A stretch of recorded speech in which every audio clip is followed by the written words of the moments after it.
Your emotions are keeping you poor, and here's what you can do about it. In this video, let's talk about the struggles of managing money well as an HSP, so highly sensitive person, and I am one.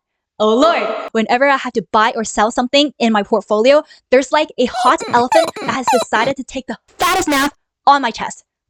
And let's talk about what you can do about it.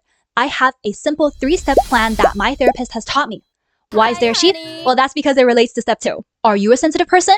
Let's find out. Erin, who is a psychologist and the author of the book The Highly Sensitive Person, gave a really good analogy to describe an HSP.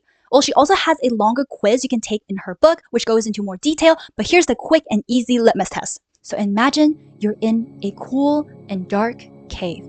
The temperature is just right, and in the distance, you hear little tiny water drops dripping down from the ceiling, and a cool, nice breeze brushes against your cheek. But then suddenly, you have to step outside.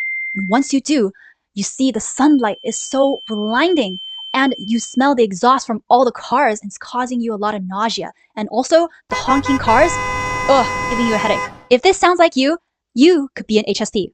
That is literally me. So you're not alone.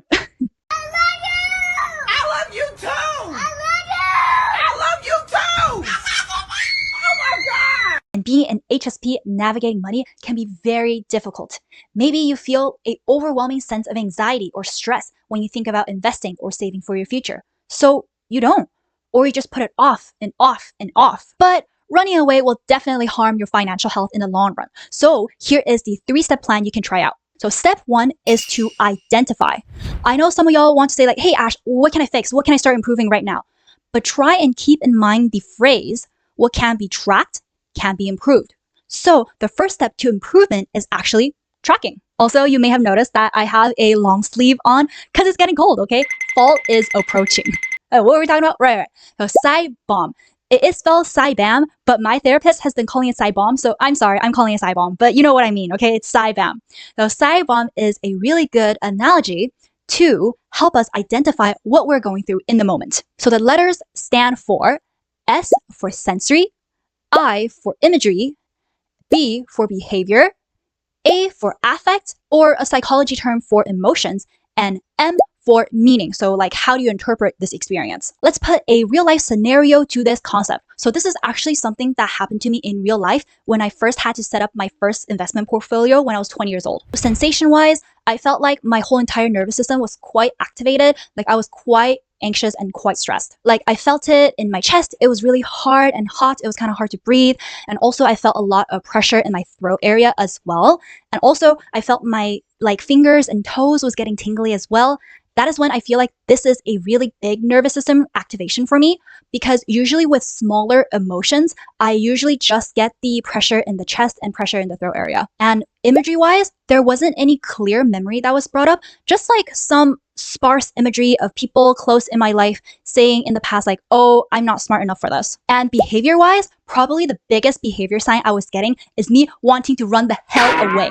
Like I did not want to start putting my money into index funds, even though I had spent months planning and reading and learning about it. Affective wise or emotion wise, I was feeling a lot of stress, anxiety, and fear. And you know what? Sometimes I wonder how my avatar will look like in my head for fear and anxiety.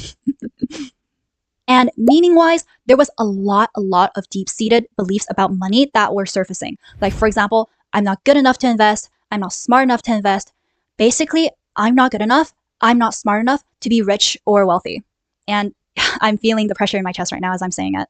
Great. So now that you have identified exactly what you're feeling in the moment, this is a great way to track behavioral patterns. Like, what exactly makes you so anxious about money? Is it making more money? Is it investing?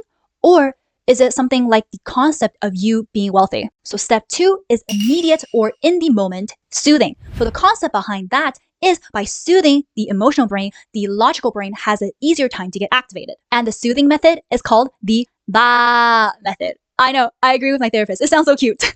Which stands for breath, awareness, acknowledgement, acceptance, action, or appreciation. So going back to the stock buying situation, what I did in that moment was that I breathed.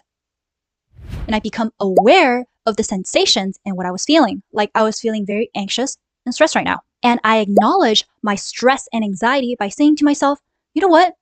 Of course I would be anxious and stressed about this. This is my first time investing and I'm only 20 years old. And I accepted these emotions and comforted myself by saying, you know what? I feel very stressed and anxious right now, and that is okay. And in the immediate moment, the action that I needed was for me to put my hand on my sternum and do some nice, firm, gentle chest rubs. And for me, oh, I feel it right now. I'm feeling it. I'm calm. I'm so calm right now. It's a really effective calming mechanism and de-stressing mechanism. So after a couple more deep breaths and some more firm, gentle chest rubs, I feel like I'm a bit more calm and my logical brain is more online and ready to put all the investment plans that I have been ready for months into action. So the BA method is kind of like putting a band-aid on a wound. So it's more a emergency first aid kit method. So it doesn't really solve the root of the problem. Now, step 3, long-term healing. Now, the way I will approach long-term healing is working with a therapist, which is what I'm currently doing. Or you can also approach a trusted friend or family member as well. And also, I have read that doing a free write session, so writing down whatever comes to mind, no censor, no nothing, is also very effective. And the big idea is to change the subconscious narratives around money. And why that works is because of the cognitive behavioral therapy model. So basically, how you think affects how you act, and how you act affects how you think. And the idea is to change how you think about money, and thus it will change how you act about money. So for me, how I think about money is something along these lines. So money is disgusting. It makes you a nasty person. It ruins all the good relationships you have had previously. I'm not good enough, and I'm not smart enough to be rich or wealthy. And the money narrative that I want to grow towards with the help of therapy is that money helps me live a happy and fulfilling life. And I'm already good enough because I love myself just because I exist.